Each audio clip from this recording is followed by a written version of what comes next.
Rajya Sabhada ngasi CAB puthokadori. Lok Sabhada ngarang numidang pass tawkraba Citizenship Amendment Bill Rajya Sabhada hayeng puthoknanaba thawrang lokhatkre haire.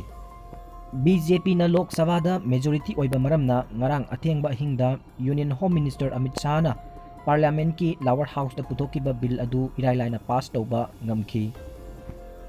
Source amagi matung ina Rajya Sabhada su bill asi soidana pass tawba ngamgani haide. Hojik Rajya Sabha gi apunba member chani ga kuntra ga nipan leibagi manungda BJP gi maripuga humdo yauna NDA gi apunba member chama ga mangani.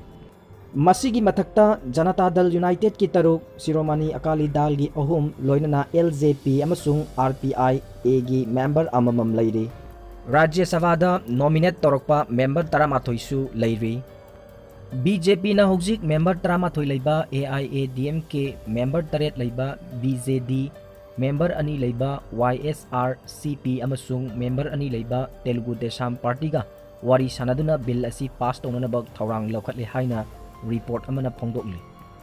Karigumba member kunithoina sogulakpa tarabadi BJP na luchingba NDA gi apunba member samaga kuntaret sugadoba maram asina CAB bill pass tawbada thoidongna awaba oiroi haina BJP gi luchingba amana agency da phongdoki.